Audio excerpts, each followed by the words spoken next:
Welcome. This is not an ordinary story, but a real nightmare that actually happened. So sit somewhere safe and prepare to enter the world of darkness.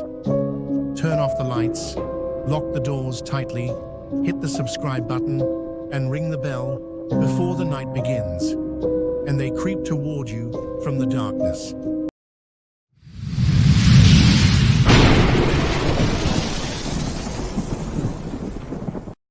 They always say, never open the door to strangers at night. Never. But no one ever tells you why. Do you know the reason? Because sometimes strangers aren't human at all. They come from somewhere else, far beyond our world, from the dark world. They never knock during the day. They never speak to anyone in the daylight. And they never come for you. Except at night. That's when they play with you. That's when they take you. So now you know why you must lock your doors at night and why you should never, ever open them. I can never forget that dreadful night. It's still carved into my memory. It was the worst thing I had ever experienced in my life. That night, my sister lost her mind. My mum and dad had left to visit my sick grandfather, leaving me and my sister at home with the housemaid who lived in a small room on the roof. Our house was 2 stories tall with a small front yard. That night, I was responsible for both my sister and the house. I wasn't even 18 yet, still in my senior year of high school. I refused to go with my parents because I wanted to study, so I stayed home with my sick sister. I sat at my desk, working on physics problems, but boredom soon crept in. I put down my pen and decided to take a short break. I closed my eyes, feeling exhausted, when I heard a soft knock at my bedroom door. It was my little sister, her voice trembling as she said, "I can't sleep. I'm scared, brother." It was 12:30 a.m. She was clearly terrified, without mom and dad around. The maid had gone to bed at 10. My sister told me she had a terrifying nightmare. She found herself in a pitch-black place, not knowing where she was, running and screaming while someone chased her, yelling her name in a horrible voice, threatening that she would never be able to speak again. I felt a surge of concern for her and tried to calm her down, but she was crying and kept saying, "I was so scared." I told her it was just a dream, but my words didn't help. She kept trembling. I said, "Don't worry, nothing bad will happen to you." She gave me a small smile, and then suddenly, without warning, the doorbell rang, over and over again. My sister exclaimed, "Mom's back." She ran to the door, and I followed her cautiously.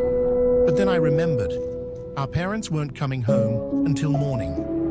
A sense of unease hit me, and I rushed to see who could be visiting at midnight. But my little sister got there first and opened the door. A strange man stood outside. In a deep, gravelly voice, he said, "Hey, good evening."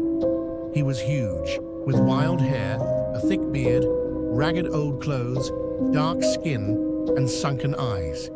Beside him stood a woman wearing a large, loose coat. My sister and I exchanged a nervous glance. I replied hesitantly, "Can I help you?" He looked at me strangely, his eyes widening as he asked, "Is this the home of Mr. Richard Harper?" I said, "Yes, but he's not here. My dad won't be back until tomorrow." The man tilted his head back in a strange way, and the woman tugged on his arm, leaning in to whisper something in his ear. That's when I noticed the large black bag behind him, tied with a rope he held in his left hand. "Where's your mother?" the man asked.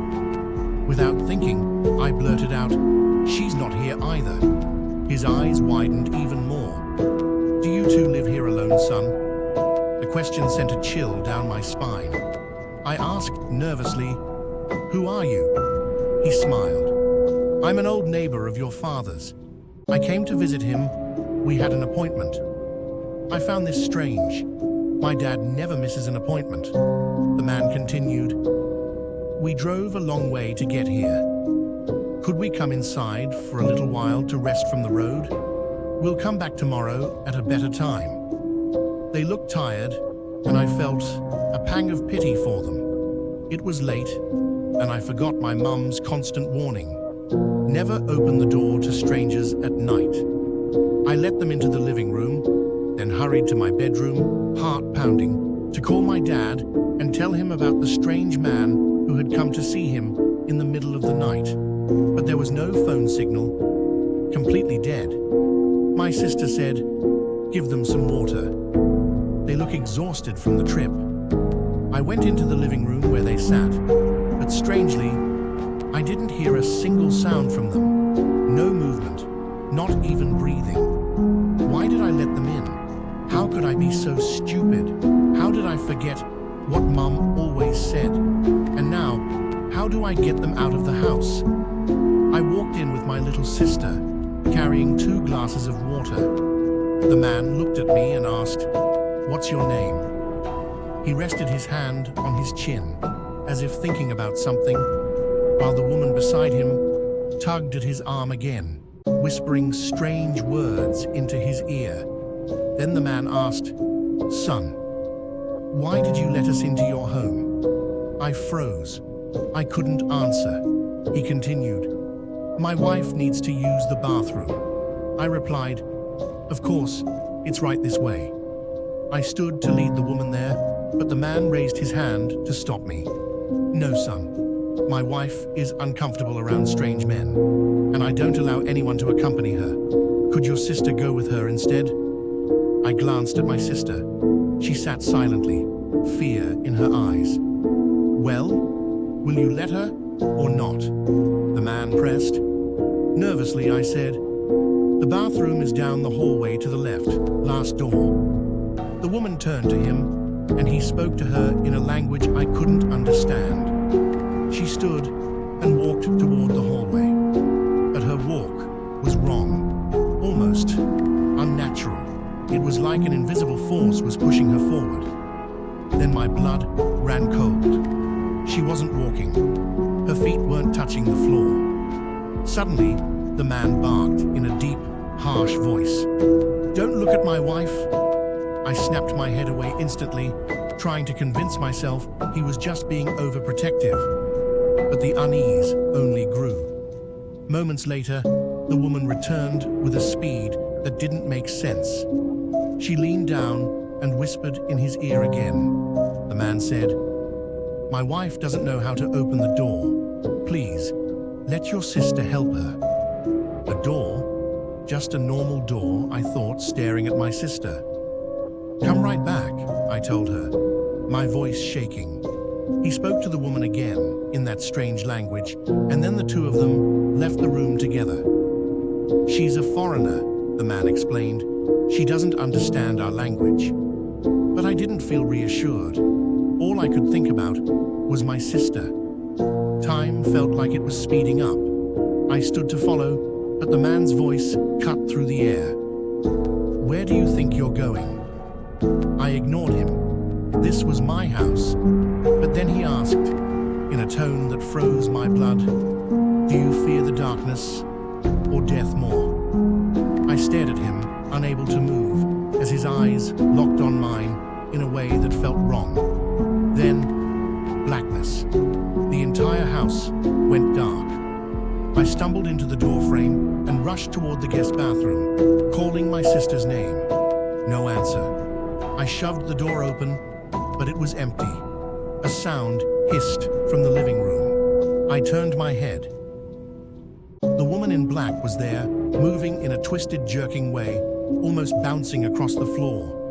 I bolted up the stairs, my feet feeling unbearably heavy. Bursting onto the rooftop, I slammed the door shut behind me, chest heaving. Under the pale light of the moon, I crept toward the bathroom window. Opening it slowly, I called, "It's me, your brother. Don't be scared." She ran straight into my arms, clinging to me tightly, trembling. Relief washed over me, but the fear was still there, thick and heavy. We escaped through the back door, down the rear steps, into the street.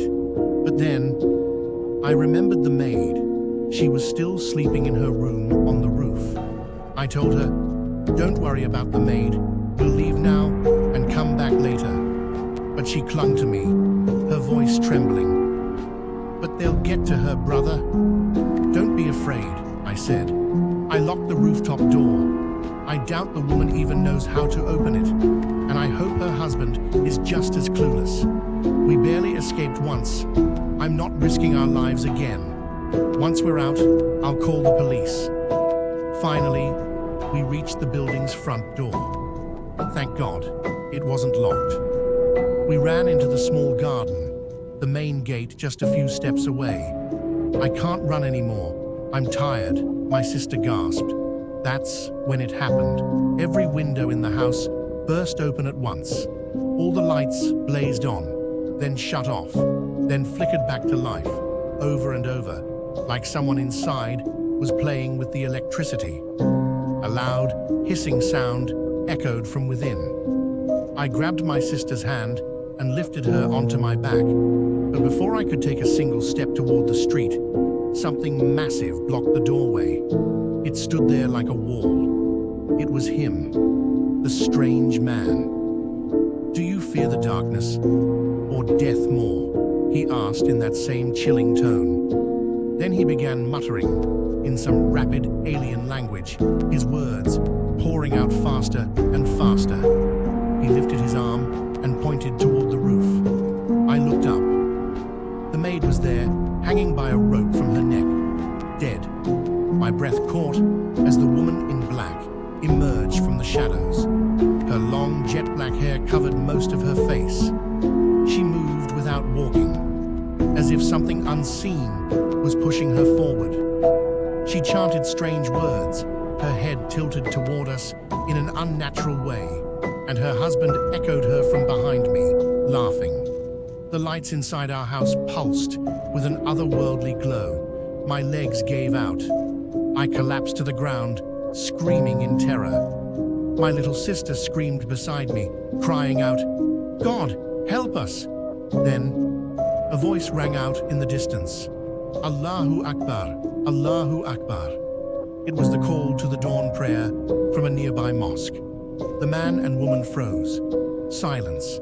Then more mosques joined in, the chorus of Allahu Akbar filling the air, their faces twisted, from smugness to a frown to pure rage. "You will pay," the man snarled.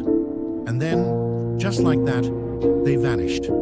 I was trembling, staring at the maid's lifeless body above. My sister lay unconscious beside me. The police arrived. So did my parents.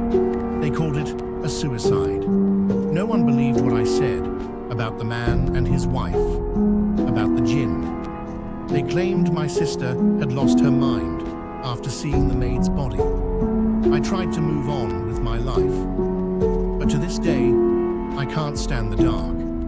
And I still hear his voice sometimes, whispering, "Do you fear the darkness or death more?"